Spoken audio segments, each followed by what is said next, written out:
11वीं स्कंद में जो अर्जुन को अभिमान होगा हमसे बड़ा धर्मधारी दुनिया में कोई पैदा नहीं है।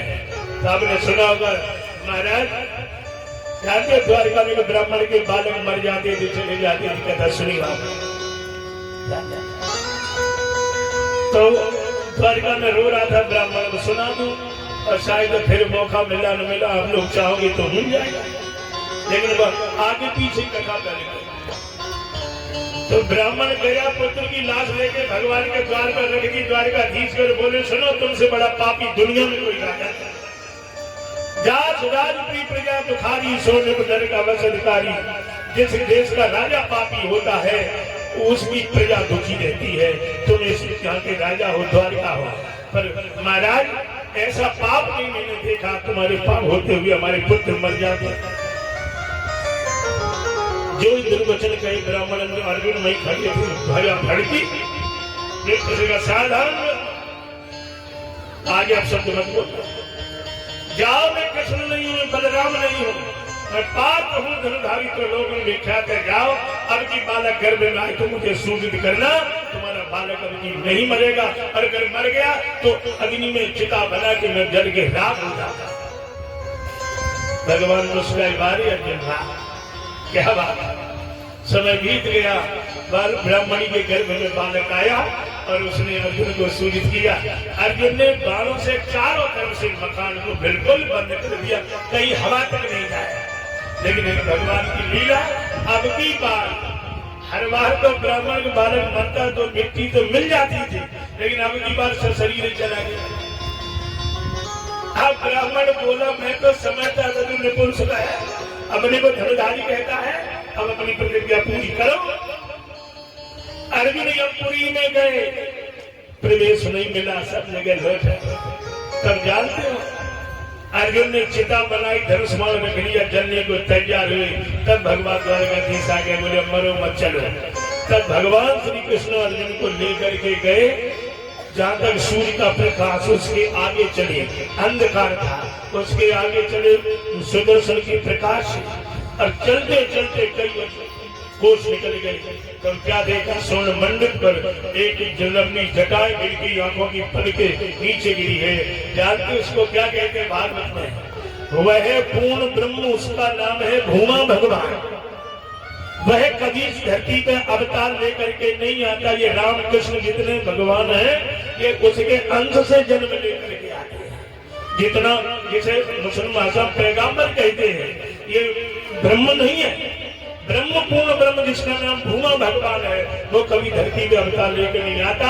जितना जब पाप बड़े त्रेता में कम पाप था तो महाराज 12 कला से भेज दिया राम को, द्वापर में ज्यादा पाप था तो 16 कला से भेज दिया कृष्ण को।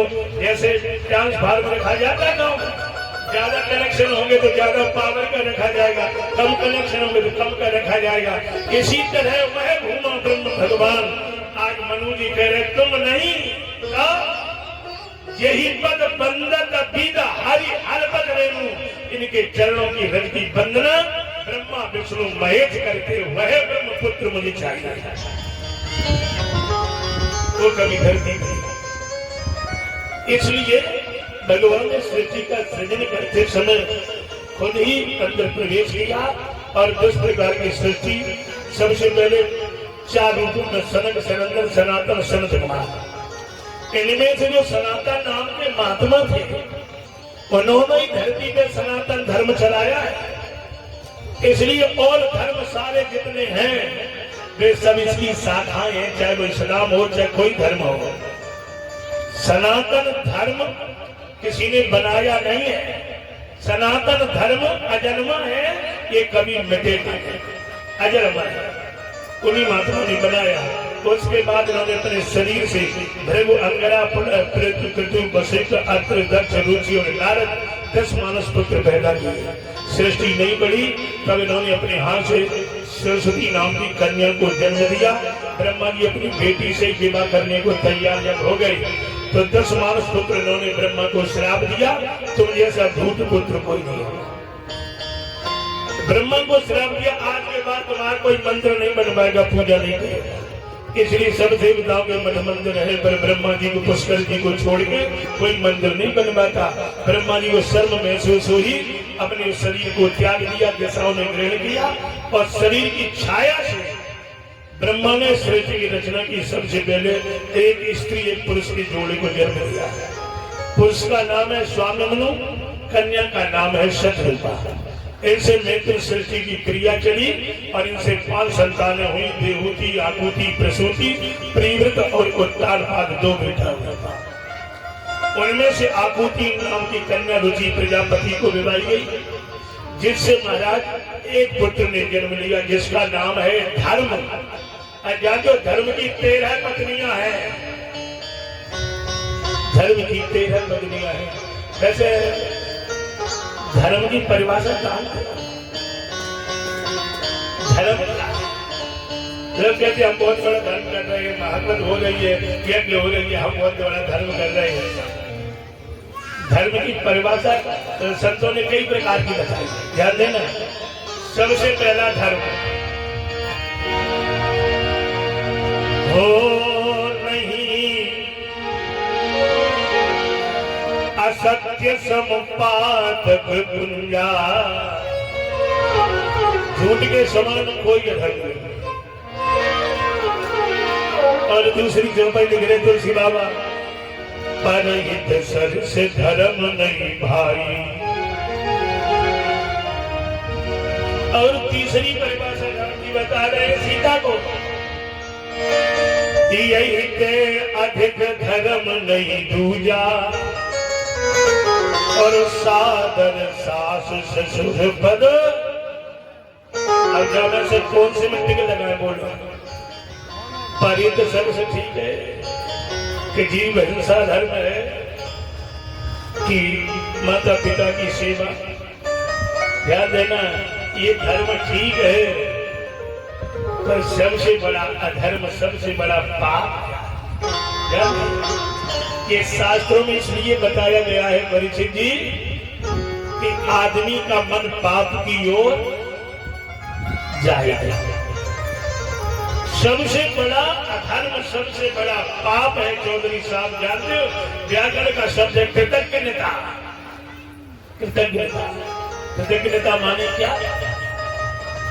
तुम्हारे साथ किसी ने एहसान किया हो और उस एहसान को भूल जाना ही सबसे बड़ा अधर्म है। तुम्हारे साथ किसी ने एहसान किया हो और उस एहसान को भूल जाना ही सबसे बड़ा अधर्म है, कृतज्ञता। अब आप सोचो, हम भूल तो नहीं गए, हमारे साथ किसी ने कृतज्ञता की है तो समझ वाले भैया भूल तो नहीं गए, भूल गए। कथा में टिकना लगे तो कहीं भी कथा है। बोलो कितनी कृतज्ञता है? तुम किसी से 5,000 रुपए दे दो किसी को और एक साल में तुम्हें मिले नहीं, और 1 साल मिल जाए मैनपुरी के चौराहे में, तो बात बाद में करोगे हाथ पहले चले।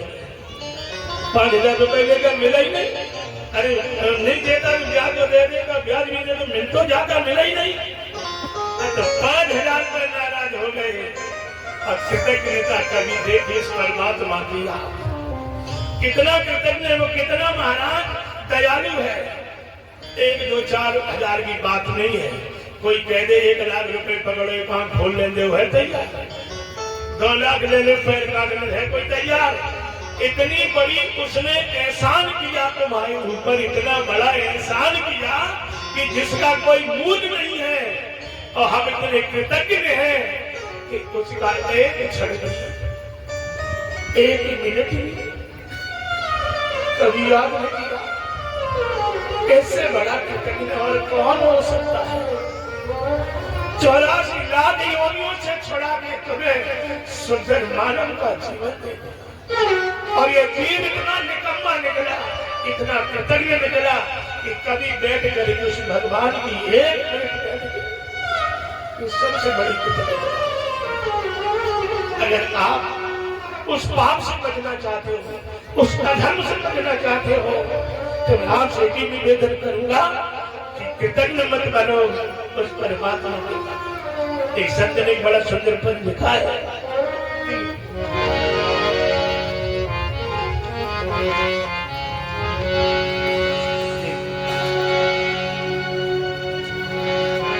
कि तूने मेरे दाता। एक सज्जन बोले महाराज अब बदले को जमाना है।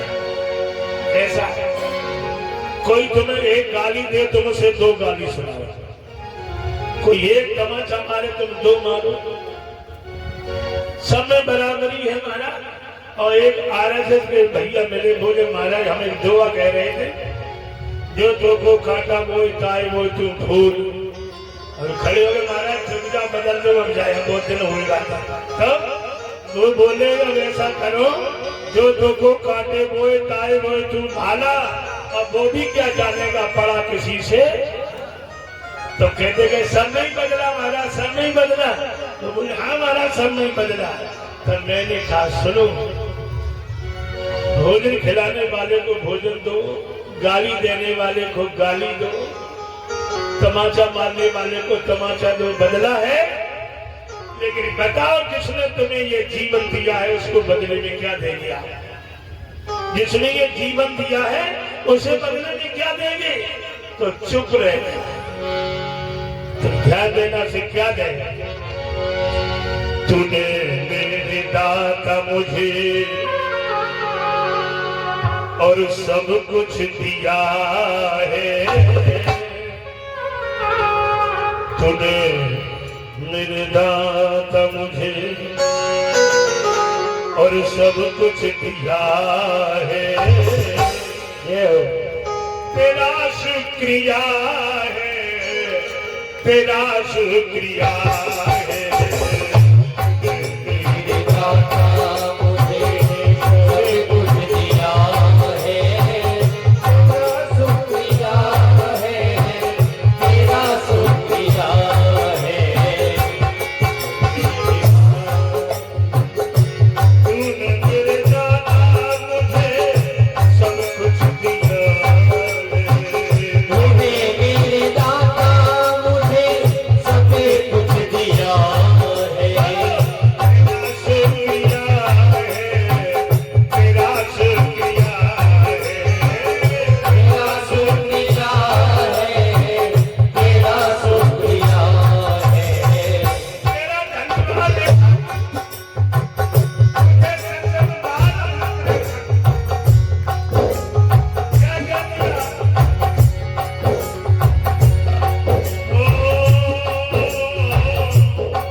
बिहारी लाल की समझ गए कृतज्ञता क्या है। दूसरे के एहसान को भूल जाने से बड़ा दुनिया में कोई अधर्म कोई पाप नहीं। प्रेमियों, धर्म की 13 पत्नी है, उनमें से सबसे पहली धर्म की पत्नी का नाम है श्रद्धा, दूसरी विश्वास, तीसरी तुष्टा पुष्टा। ऐसी धर्म की 13 पत्नियां हैं, लेकिन पहली पत्नी अगर नहीं है तो 12 का कोई मूल्य नहीं। धर्म जैसे मैं मिश्रा जी भागवत करवा रहे हैं, और कोई पूछे कहा महाराज भागवत कैसे करवाए, और ये कहने लगे हम नहीं करवा रहे थे, फांस दिया गया, हम नहीं करवा रहे, फांस दिया गया। तो सब प्रकार मामला धर्म की पत्नी है श्रद्धा। धर्म करने में अगर श्रद्धा नहीं है तो याद रखना भगवान पर विश्वास टिकना मुश्किल है।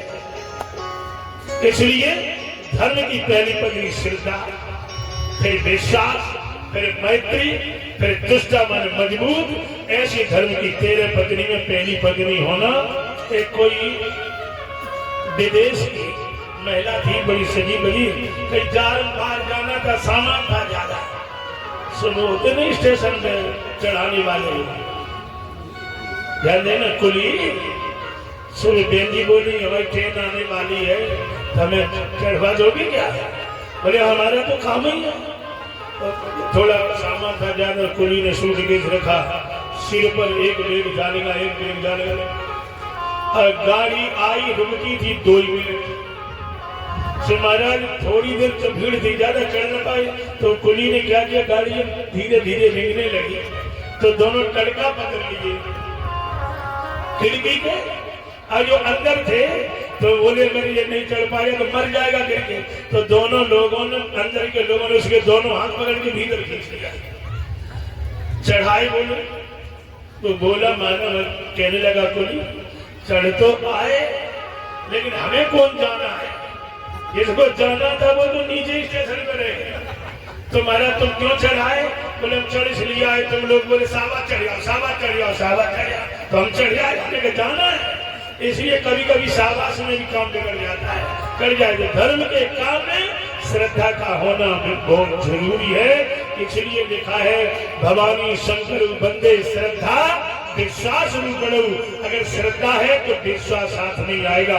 मैया पार्वती श्रद्धा है, भगवान विश्वास है, जहाँ दोनों होते वही धर्म का काम सफल होता है, और दो में से एक नहीं आए तो काम नहीं करेगा। क्योंकि दक्ष की यज्ञ में सती जी पहुंच गई, शंकर जी नहीं गए, तो यज्ञ अधूरा ही रह गया, वही नहीं पाया। इसलिए धर्म के काम में धर्म की तेरह।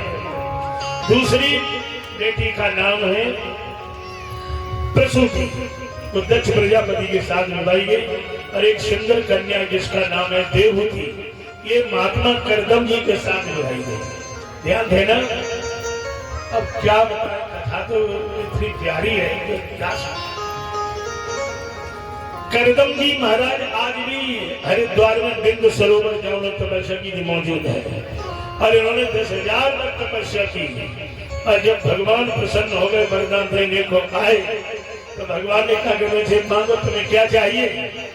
तो करदम जी बोले हमें एक हमारे अनुरूप कन्या चाहिए, हमारा विवाह हो जाए। भगवान हंसे और बोले पहले तपस्या की, आप विवाह करोगे? अरे पहले विवाह कर लेते, लड़का बच्चा हो जाते, लड़का डंडा मार मार के घर से निकाल दे, तब बाबा जी बनते तो ठीक था। पहले योग करो फिर भोग करो, अनुचित है। पहले भोग करो, इंद्रियां तृप्त हो जाए, तब योग में जाओगे तो चल जाएगा काम, नहीं गिर पड़ोगे। लेकिन महाराज ये संत जो है ऐसे नहीं, इन्होंने विवाह क्यों मांगा उसकी बात सुनो।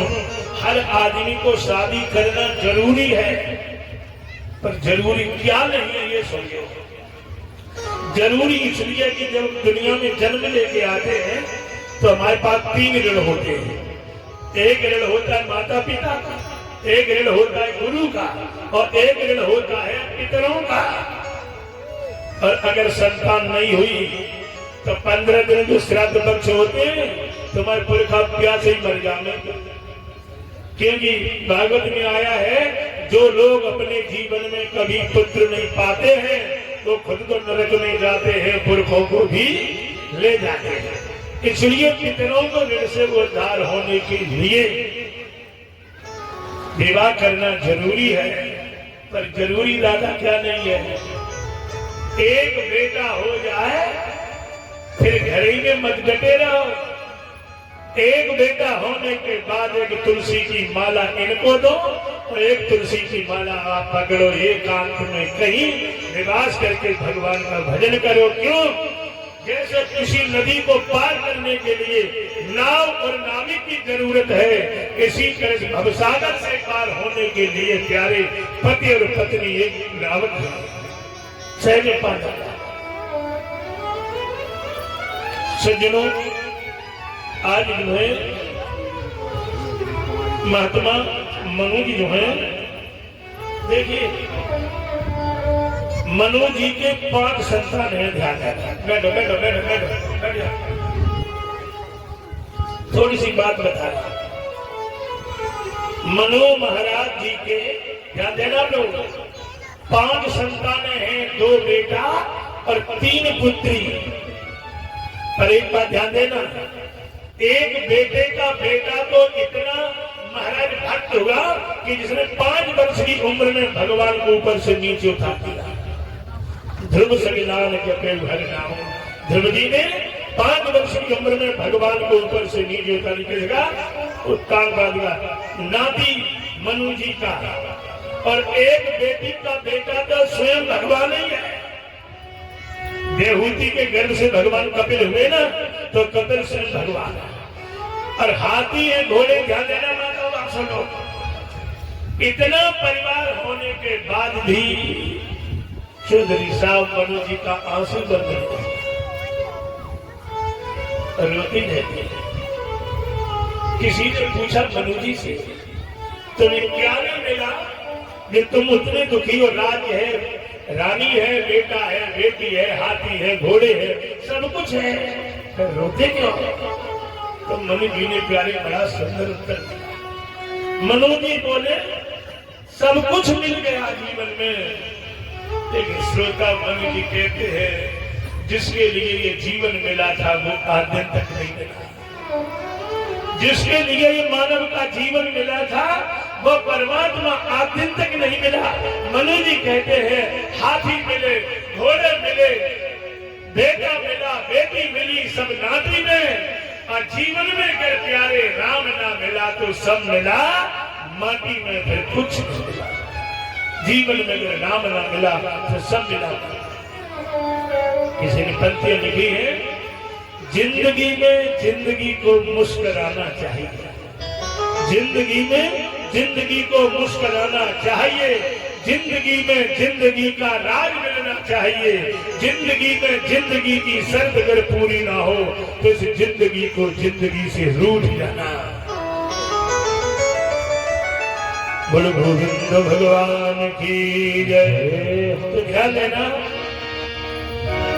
मनु जी महाराज अपनी देवती कन्या को लेकर के गए करदम जी के पास।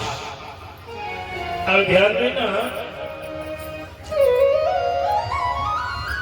आजकल लड़की देखने जाए, अब इनकी थोड़ी बात बताओ, लड़की बातचीत करने लगे, लड़की देखने जाए तो सबसे पहले सास भी बिलिया लगा के आगे बैठे, हम चले। अब एक गाड़ी भर के लड़की देखने जाते हैं, एक जगह एक लड़का गए, पिताजी गए लड़की देखने के, तो लड़की के पिता से लड़का के पिता ने पूछा तुम्हारी बेटी क्या करती है? तो लड़की का पिता बोला हमारी बेटी पूजा बहुत करती है और रामायण तो बहुत अच्छी पढ़ती है, और नहीं मानो विषय तो सुना भी। मंजू इधर आ जाए, नाम था, जरा को सुना रामायण, तो रोज पढ़ती थी, उसने 5 दोहे पढ़ी रामायण की सुना दी। और लड़की का पिता बोला, लड़का का पिता सुन ली रामायण? हाँ। तो तुम ये मत समझ रहे कि हमें मंजू रामायण ही पढ़ लेती, तब हमारी मंजू महाभारत भी बहुत अच्छा करती है, और रामायण पढ़ेगी हमारे घरे, और महाभारत करेगी तुम्हारे घर में जब विवाह हो जाए, महाभारत आपके घर। तो लड़की देखने जाए, पूछ दिया जाए तुम क्या देख के आए? अरे देख के आई सास जी को लगे, 1 महीना बाद शादी हो गया, फिर पूछो बहू ठीक है? ठीक है। क्या हो गया?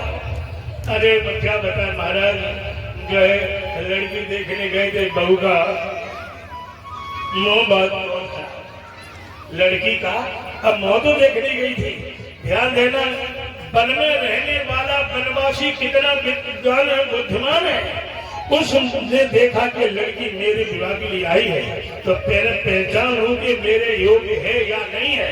तो क्या किया मनु महाराज ने, करदम जी ने 3 आसन बनाए थे अपने हाथ से, 3 लाइन से बिछा दिए। एक आसन पे मनु जी, एक पे महारानी शत्रुपा जी, और एक आसन खाली पड़ा है, देवती खड़ी है। देवती से कहा देवी तुम भी स्वीकार करो, तो देवहूति ने उसको प्रणाम किया और जमीन पर बैठ गई। क्यों? देवती ने सोचा अगर ये आसन पर मैं बैठ जाऊं, मेरे पति का बनाई हाथ का है, तो आगे से परिवर्तन कलंकित हो जाएगा। तो प्रणाम किया, ये दशा देख के महाराज करदम जी कहते गदगद हो गया, कन्या मेरे योग्य है। विवाह किया, और जब चलने लगे तो याद रखना आपसे, इस जीवन में कितना भी दान कर लो आप, कितना भी बड़ा दान कर लो, लेकिन जिसके घर के आंगन में मंडप के नीचे कन्या का दान किया गया तो सारे दान तुम्हारे ठीक हैं, कोई दान नहीं। पर एक बात ध्यान देना, दान भी सबसे बड़ा है कन्या का। प्रधानी का चुनाव लड़ो तो वोट मांगने जाइए, तो बोर्ड तो बाद में लगे, सुनो बोर्ड तो मिलेगा खरंजा हमारे द्वार में पहले गिरे, नल हमारे द्वार पे लगे तो वही बोर्ड मिलेगा, बड़ी धौस देंगे। लेकिन प्यारे जिस समय पिता अपनी गोदी में उठा के कन्या का दान कर, कितना कठोर हृदय हो पिता का, और डोली में उठाते समय क्या उसके हृदय की दशा होती है वो तो भूल जाओ। ध्यान देना, कन्या की विलंब करके और जब चलने लगे देवहूति गले से लपट गई, पिताजी तेरी याद मत भूलता। पर मनु जी कहते हैं देवी तुम्हारी भी याद नहीं भूलती, लेकिन अभी तक आप मेरे घर में रात दरबार शुभ भोगे हैं, एक आत्म वनवासी को देखे जा रहे, एक कभी ऐसा मत करता। क्यों? कोई पुत्र चरित्र से जब गिरता है तो एक ही गुण बिगड़ता है, और बेटी जब चरित्र से गिरती है तो 3 गुणों में दाग लगाती है। 3 महाराज मनु जी प्रार्थना करते हैं करदम जी से क्या तू ही दाय मेरी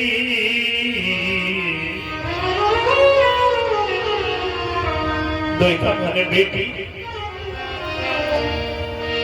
तू ही दाय मेरी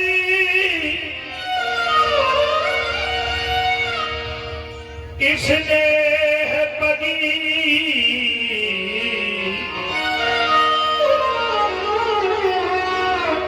अनुराग पयूध में पाली गई,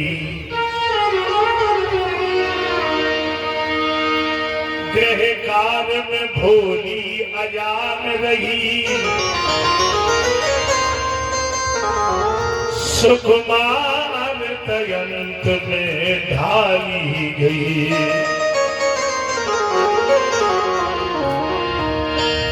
अपराध करे तू क्षमा करियो, क्योंकि पदकंज में आपके डाली गई। अपराध करे तो क्षमा करियो कि पदकंज में आपके डाली गई। थोड़ा सा ले चलेंगे आपको रामचरितमानस की ओर, देखिए दृश्य।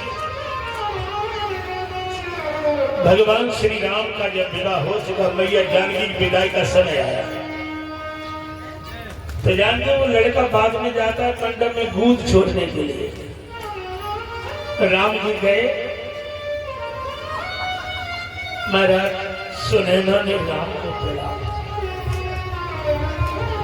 और सुनैना प्रार्थना करती है, राम एक मेरी प्रार्थना स्वीकार करना। बड़े सुंदर भाव जी लिखे हैं क्या मिथिला पत भोन दिया सी रही, भोन माने घर, ये देवी जानकी कैसी रही। मिथिला पत भोन दिया सी रही, हो सुकुमार दयंत में ढली। ये दीपक की तरह रहे। और हे रस रूप हृदय के सिंधु जी, प्रेम प्रवान की बान कही जो, जानकी जानकी जानकी मम जान, जानकी जानकी जानकी मम जान, सुहृदय जान के मान करी जो। एक आवन हो ये जब ही ससुराल, तो राम अकेले बता, आवन हो जब ही ससुराल, तो लली सुकुमारी को सकली जो कहाँ करहू सिय के पग में गढ़ जाए तो हे राम हमें पतिया सुनैना कहती राम मेरी बेटी जानकी के पैर में कंकड़ कर लग जाए तो उसी वक्त हमें पत्र डाल देना। ध्यान देना तो सीता की क्या दशा हो रही है। रावण बाबा लिखते हैं पलंग पीठ गज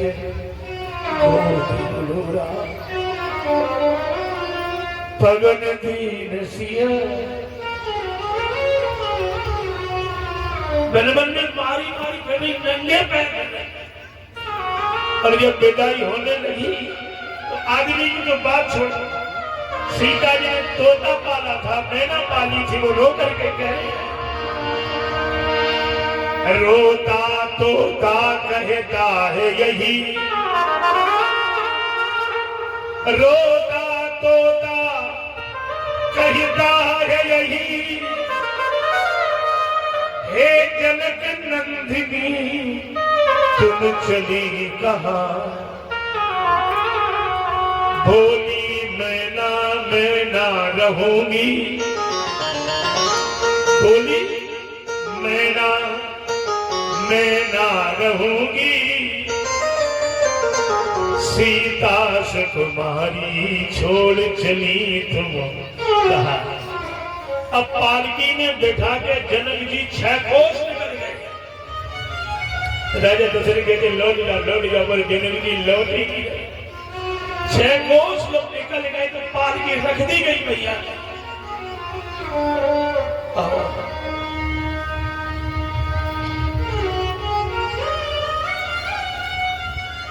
इस पालकी में भैया जानकी बैठी थी। उस पालकी के पास जनक जी गए और जब पर्दा हट गया जानकी जनक जी के गले में लग गई। कोई कविता उसने लिखा है जो अभी तक ब्रह्म ज्ञानी था अभी तक योगी था उस ब्रह्म ज्ञानी की बेटी की बेदारी में क्या दशा होगा। सिय की सूरत देख विदेह सिय की सूरत देख विदेह मानह अंग विभूषण लागे मंत्री तो सब मौन खड़े और विदेह की सूरत निहारन लागे। क्या हाल है मान हो बिरह की आंसुन सो मान हो प्रेम के आंसुन सो ज्ञान की राख को धोवन लागे छूट गई सब ब्रह्म की गांठ कहे जानकी जनक रोवन। ये होती विदाई बेटी महारानी रेवती को छोड़ करके आए।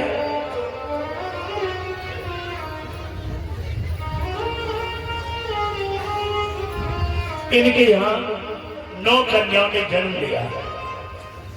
10वीं बार इनके यहाँ स्वयं कबीर भगवान आते हैं। देखो नियम एक ये है हर इंसान चाहता कि भगवान हमारे घर में आवे। आप लोग चाहते हो आए भगवान हमारे घर? आप बताइए आप लोग चाहते हो भगवान आए तो एक काम नहीं करना पड़ेगा एक हाथ से उठाए काम चलेगा। ध्यान देना अगर आप चाहते हो कि भगवान हमारे घर में आवे तो पहले 9 कन्याएं जन्म दे पैदा करने पड़ेंगी। तैयार? अब गजब, बिना 9 कन्याएं पैदा किए बिना भगवान घर में आने वाले नहीं है, क्या कुछ कहना। पर आप घबरा गए, ये 9 कन्या 2 कन्या तो मुश्किल है विवाह करना, 9 कन्या कौन विवाह करेगा। पर ये 9 कन्या विवाह वाली नहीं है। प्रथम भगत संतन कर संगा,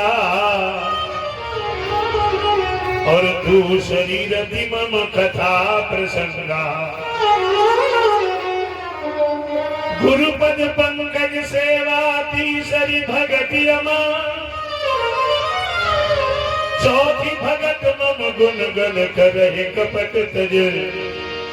ये 9 प्रकार की भक्ति जब तक हृदय में प्रकट नहीं होगी तब तक इस हृदय में भगवान आ ही नहीं सकते। चलो कपिल जी से मैया देहूती करदम जी चले गए, पर देहूती अकेली बैठी है। एक दिन भगवान कपिल अकेले बैठे थे तो मैया देहूती के मन में कुछ भाव आया। और बड़ा प्रश्न है, यहाँ जो देवकी महाराज करदम कपिल जी का और देवती का जो प्रश्न चला है, इसको कहते हैं सांख्य योग। अगर इसे ठीक सुनाऊं तो आज तो छोड़ो, कद भी पूरा नहीं होगा। सांख्य योग की बात है।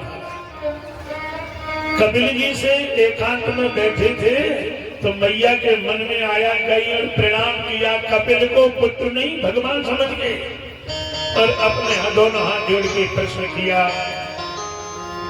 मेरे पति बता गए थे आप भगवान हैं, तो कुछ पूछ सकती हूँ आपसे। और यही प्रश्न जो पूछने जा रही है मैया देवती, यही प्रश्न मैया कौशल्या ने राम से किया था। कब? जब जनकपुरी से विवाह करके लौट के आ गए अयोध्या में, राम जी बैठे थे अकेले, कौशल्या गई और प्रणाम करके बोली, राम मैंने सुना है लोग कहते तुम भगवान हो, क्या आप भगवान हैं? राम जी बोले, मैया तुम्हें हम कहां से भगवान लग रहे हैं?